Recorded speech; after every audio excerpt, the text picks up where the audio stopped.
I think the massive takeaway here is actually not to focus on like, oh, what do I gain from this person? What do I gain from that person?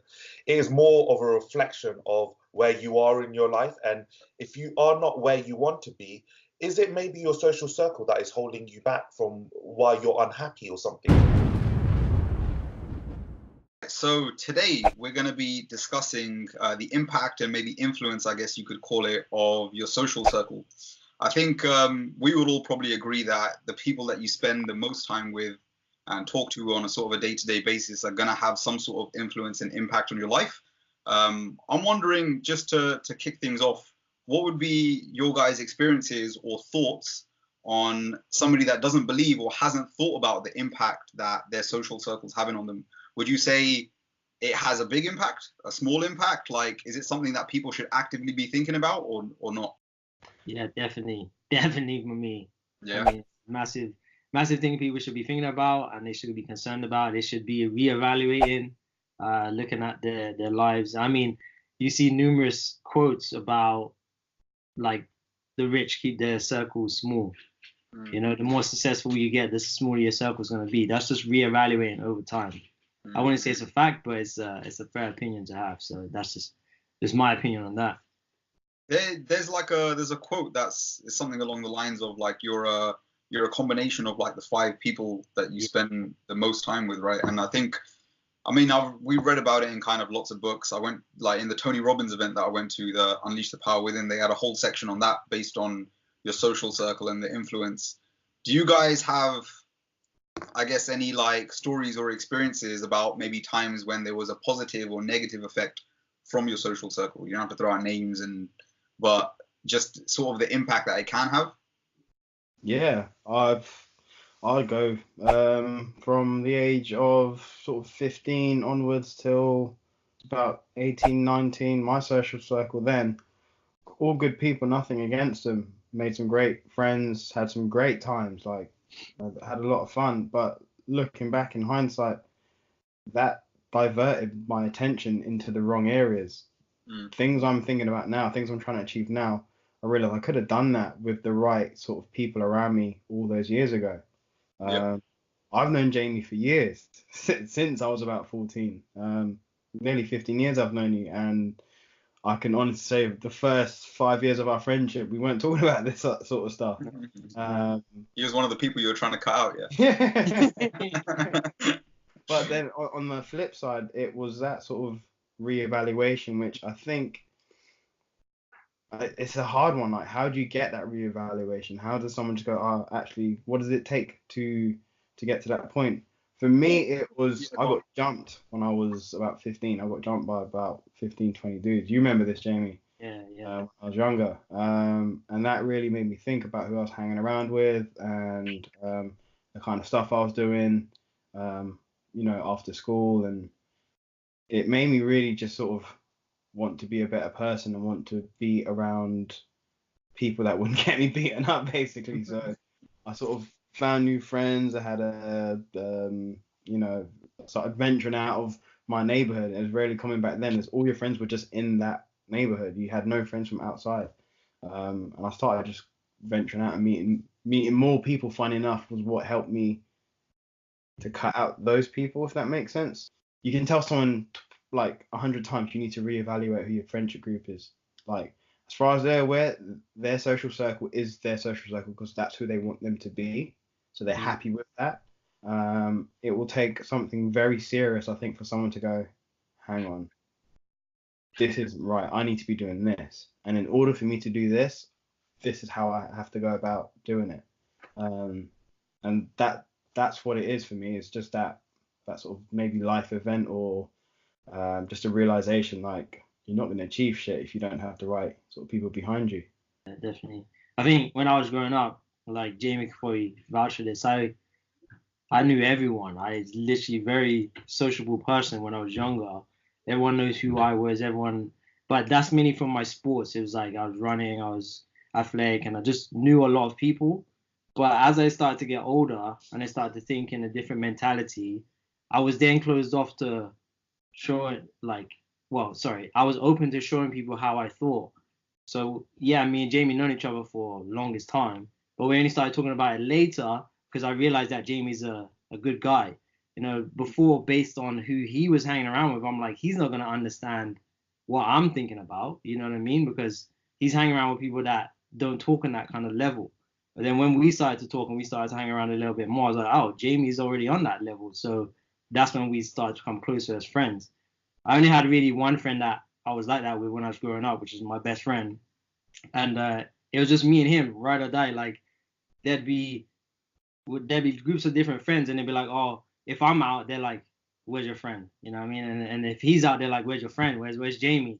Because we always came together. We had so many different social groups, and like Jamie said, me and other people going to college, going to university, playing in different football teams, all of these sorts of things helped me meet different type of people and realize that there's always more you could be. So I have had a close sort of knit since I was young, but it's never been one, it's been many. So I've always tried to be at the top of those piles anyway, and it's sort of like inbred in me. But then I realized I have to venture out even further to find people that are even better than me and try and get myself involved in those sorts of things as well. So, and even coming here, obviously, brand new country, brand new friends group, brand new people. You got to meet different people that you want to hang around with as well. So now coming here, so I've sort of blown my own trumpet, but from being in a place where everyone knows who I am to now being in a place where nobody knows who I am, it's a very different life that I live. I only let select people in, you know, because I don't want to say it badly, but I don't have time for the other type of people anymore. So so yeah, it's very weird experience for me coming from somewhere where everyone knows my name and knows who I am to being a nobody, which is kind of cool in a way. I think you'd agree with me. It's not that you don't like these people anymore. It's not like, well, I don't like you anymore, or you're not a nice person, or I've cut out people who aren't nice in my life. I've realized this person's toxic in my life, and I've just been brutal now. And I've cut those people out before. But then I've also cut people out who are the nicest people and who have been great friends. And it's not a cut out as in like, I'm never going to speak to you again. It's just our priorities don't align. Therefore, I'm not going to spend more time with you. I just don't see why I should spend more time with you. And it's almost selfish, but it doesn't benefit me. If our priorities are on different, complete paths, then therefore that leaves nothing in common for us anymore. And I have friends, if I want to, you know, and Jamie said as well, if I want to go have a laugh, I'll go see this person. If I want to go have a few drinks, I'll go see that group of people. But you got to pick and choose when you do those things. You can't be doing that solidly day in, day out if your mission is something else. So it's just figuring out what your priorities are. And you'll never you can't force people to change. You can't force people to think about that stuff. My friends are well aware of my priorities now. They know the way I think. They know what I want to achieve and how I want to achieve those things. One of the things you mentioned, which like I can really relate to, is I went through that same phase where I wouldn't say I was always a sociable person, but I got to a phase where I knew a lot of different people from a lot of, that did or mixed with a lot of different things. And at one stage, I actively started picking who I should spend my time with. And at first, when I first started to do this, it was more along the lines of, okay, I need to cut people out. And actually, I think that was probably wrong. It's not to say that just because your goals or your mentality is different to other people, you have to cut them out. But it's choosing how much time you spend with those people. Yeah, the key word is time there, right? We always even said it before, like you're either growing or you're dying. There's no there's no stasis where you just stay the same. So the time you're spending with those people, I know it sounds bad, but are they helping you grow? Are they giving you laughter? Are they giving you a good time? Then yeah, okay, they're helping you grow. Or are they just wasting your time? Then it's probably more on the dying side. So time is a key point to that. On the flip side as well, just to add, it's also beneficial, not there's the cutting people out part of it, or as we said, you know, spending less time with people, but there's also putting time into people, because if the whole idea of surrounding yourself with positive people, successful people, should make you successful, then you should be able to have that effect on other people who want to try and align yourself with your goals. And my best friend's one of them. I feel like I've had that sort of positive effect on him. I've enabled him to develop, to learn more, to seek out more new things, and to try and, live that better life, live a better life. And then there's other people who just don't want to know, and they just don't care. It's at that point when you realize that, right, they don't care what I have to say. They don't care about I'm not going to make any more effort then. I'll then refocus it on the people that do want to learn, that do want to be encouraged, that want to be better, that want to develop.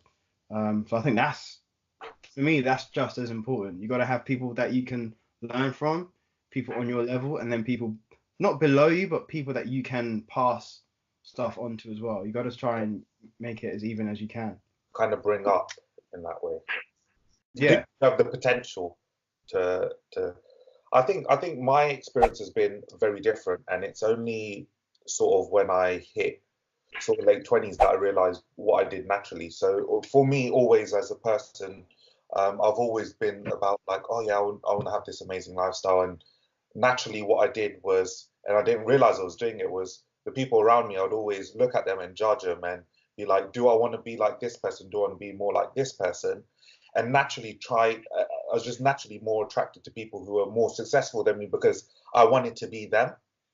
And then naturally you start learning off of them and you learn these new techniques, and it's the you start incorporating them within your life. And I naturally found that people who I found that were like dead end, or I didn't see them getting anywhere in life, I naturally cut out. I didn't actively make the decision of, wait, I don't really want to hang around with this person. I looked at that person, it was just that attraction to, do I really want to spend time with you? Do I really get along with you? No. Whereas more fascinated personally within people who are actually more successful than me, which is because then when they're at that level, you feel like you can learn from them. And for me, naturally, I've just been one of those people who always wants to learn from other people. And I do feel like there are people around you that you can always learn something off them, and always try and take the positive from people, and obviously give them back. And I do feel like I am probably in that position with my friend circle, where there is a lot of take and give as well. I think I've just been very fortunate, just naturally, in the environments I've been placed in. It's allowed me access. So like, I remember having this conversation with yourself, Jamie, as well, where you actively had to think about, to put yourself in that position to open yourself up to more of these kind of people. And I feel like naturally in my surroundings, or maybe it hasn't been so natural, it has probably been subconsciously, I've put myself in that position. I've been in a circle where I've been able to expand or try and find those kind of people to look to as mentors. Yeah, I think for me it was always a little bit different. Like, I wasn't always natural at doing it. I think I've become more natural at doing it, but when I first started, I felt like I had to make the choice, because I felt like my natural selection at that time wasn't necessarily what was going to be best for me or in line with the things that I wanted. But I find now, like in more recent years, I've gone to like parties and get-togethers and stuff now, and although I can go around and gel with everyone, I've been quite, I don't know, I guess lucky socially like that. I don't really have a problem getting on with a lot of different types of people, but the people that I really click with tend to be the ones that think just like me. And you can pick them out of a crowd, and I end up spending probably 90% of my night with that one person or group of people that I find I tend to click with. But it wasn't always natural for me. It's just something that kind of ended up happening. It's weird. So how do you guys feel when you meet someone, or you're in a party, you're in a situation? How do you sort of gauge whether they're going to be that type of way or not? I tend to just throw out like little nuggets and wait to see if they catch. Right. And if I'm getting nothing back from them, I won't like delve into the conversation any deeper. I'm like naturally quite someone that I enjoy having like deep, meaningful conversations about anything. It could be money, relationships, life, it could be whatever, right? But I'll throw out a little nugget and I'll wait to see if anyone bites. And if nobody bites, I'll drop it and I'll just go back to my awkward, jokey self and like laugh sort of thing. But if people bite, then I'm like, cool, I'm gonna start digging into this, and they might be the type of person that I want to gel with. So I struggle with things like that in that sort of situation. I remember when I was in Antigua, I was working on the yacht, and we were there for 3 months, and there was a boat next to us, big boat, and like loads of lads on their boat, loads of lads on our boat. So naturally, you end up meeting them, you go out for drinks and whatnot. And I spent pretty much every weekend like getting drunk with this dude on the boat next to me. Like, never had one sort of positive conversation, just drunk, like drinking all the time. And on my last week on the boat before we're leaving, he's like, I was handing him my resignation. Like, oh, so Jamie, what are you gonna do when you go back home? I was like, I want to start my social media stuff. Like, I'm gonna try and do that. And he's like, oh, I'm doing that as well. I'm on this course. I was like, what course? He's like, oh, this Tai Lopez course. I was like, no way, I'm on a Tai Lopez course. I was like, how long have you been doing that for? He's like, I've been doing it for about 2-3 months now. I was like, so have I. And then, like, our relationship just changed completely. No more drinking. It was just like, oh, how's this going? How's that going? And like, things just changed. So I struggle with like sort of fishing those people out instantly. But anyway, don't you think like from that story you told, right? Like you don't really become friends or you gel with people that are the complete opposite. Like you have to have something in common in order to chill with someone or go out or something. And even though it's a case where you both had that interest, either you expressed the side to you that I like drinking, or he expressed it, and then the other person brought themselves to that same level. And then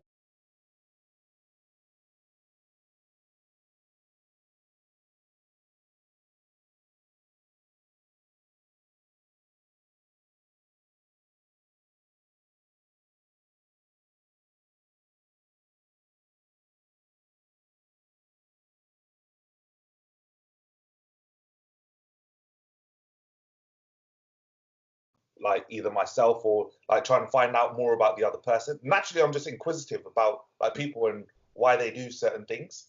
So I'll keep asking these information, and if I find something that's intriguing or something that catches my attention, I'll go further into that. But that's me always trying to break down a character. Like that's my job on a daily basis as well. So like I have to build relationships, and to build a relationship, you have to find a common ground. So you try and hit as many points, and then when you do find that common ground, you kind of focus on that, but then you build around it. And it's very much just a networking technique. Yeah. I think people struggle with that though. Like definitely myself is like trying to find mentors or finding new groups is definitely a struggle to do that, because you don't want to seem needy either. Exactly. But the thing is that what they always teach on like networking courses and like building those relationships is that people love talking about themselves. So the only thing you have to do is ask a question that prompts the person to open up more about themselves and keep digging on that. And that person will feel like they have a connection and engagement with you, whereas you might not even be listening. The only thing you need to make sure is that you are listening so that you could ask a following question or dig deeper if you're genuinely interested. And naturally, when you are interested in a person, you'll do that. But I think where people struggle is where they're generally not interested is to carry on that conversation. I find as much as you can throw out nuggets as well, if you, like you said, if you listen, and I think that's a key one, like if you pay attention, people throw out their own nuggets without even maybe realizing. Like a common one for me, when I was working, were the big giveaways were people that were like, I can't wait till payday. And I was like, ooh, you live check. Like, I know your type. Do you know what I mean? Like, I can instantly tell what their spending habits are like just by what they say. Like for me, for someone that's trying to be good with my money and things like that, the chances are if I'm going to spend time with that person, they're doing things that are costing them a lot of money. Maybe that's not something that I want to be doing. So I think listening is quite an important part of, I don't know, I guess gelling with people and figuring out what people are like. Mouth, 2 ears, 1 mouth. That's it. That's it. Yeah. I think also it's really important. You can also obviously have a social circle where everyone sort of has the same priorities. Like for us, for example, we all have very similar goals in life. They're on the same path pretty much. This is why we can do these talks. This is why we can speak to each other every week. This is why we pretty much speak to each other every day now through the group chat. But then you could have friends, like, do you guys have friends that don't have those goals, the same goals as you, yet they provide so much value to your life as just being a good friend? Yeah. Yeah, massively. That's just, if not the most important thing you can have, I think. But I think it's very important in that respect of what you brought up is that you have, and it's how you explained about the levels of friends, right? So you have friends that basically fulfill every part of your social circle. So there are friends, and those friends are like those loving kind of friends, like you find comfort in them and all this stuff. There's friends where you just have a laugh with them, like it's literally nothing's ever serious and you're just having a laugh. I think you fulfill that naturally on what you feel like you need to personally fulfill on a social level. You'll keep those people close to you because they fulfill some element of your character that gives you a satisfaction. And I have friends like that who are not driven by the things I'm driven by, but we still connect massively, and it's over a different point. So Yeah. you having a laugh with your mate, you actually have a connection over having a laugh because your character has you want to have a laugh, like you're not serious. I mean, it sounds pretty bad because like you have your different groups that you sound like a user because you use this group to party, use that group to have a laugh, you use that group to socialize yourself and get better or whatever. But it's the basis of it is that's your social circle, right? That's You do have to think about yourself though. It sounds selfish, but it's not. You got to put yourself first. You have to think about. I personally think a lot of people do it subconsciously. Like if you're not actively thinking about it, people will make those classifications in terms of groups of people subconsciously. Like for example, if somebody's upset and they want advice, they know who to go to. There's one friend that's good at giving advice about certain types of topics. And if you want to go out and get drunk, there's certain types of people you go to. You don't go to your advice friend and be like, yeah, let's do this. Like you like, no, put the drink down. Gotta drive home safely. You just got to think who adds value to your life, and like, don't look at it as like, don't think I'm going around going right. Does he give me value? What am I going to get from this person? Nah, that's not the way I think about it at all. It's just right. This person here makes me happy because we can do this together. We can talk about that. I'm not always going to talk about my goals all the time because then that would be selfish. Do you know what I mean? Sorry, I think the massive takeaway here is actually not to focus on like, oh, what do I gain from this person? What do I gain from that person? It is more of a reflection of where you are in your life. And if you are not where you want to be, is it maybe your social circle that is holding you back from why you're unhappy or something? That will naturally trigger you to start doing something differently, right? And that's probably the key takeaway is that sometimes people actually get held in a position where they're not achieving their full potential because they're stuck in their social circle purely for comfortability, where you're like, nah, these are my mates, we've been friends for X amount of time, but they might be holding you back or bringing you into that whatever mentality you are where you're feeling sad or whatnot.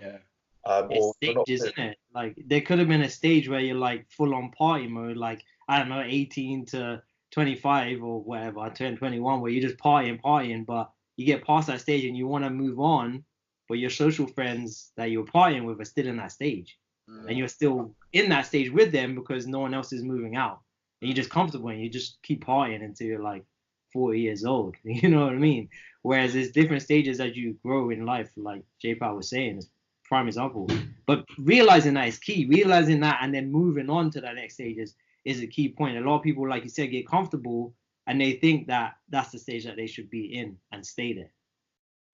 I truly think that like if you just focus on your goals, right, and set out to achieve what it is you want to achieve in life, the right people will make themselves available to you, and it will all pan out on its own without you even thinking. The bad friends will go, the good friends will come. You'll meet new people along the way that will change your life. You'll meet new people on the way that will change your life negatively. But I think if you just stick to your goals, like, right, I'm focused on doing this, I want to do me, I want to do what makes me happy, the right people will come into your life if you do what I think makes you happy or what you feel you need to do to better yourself. I think life just has its own sort of friend filter which helps you out anyway. Yeah.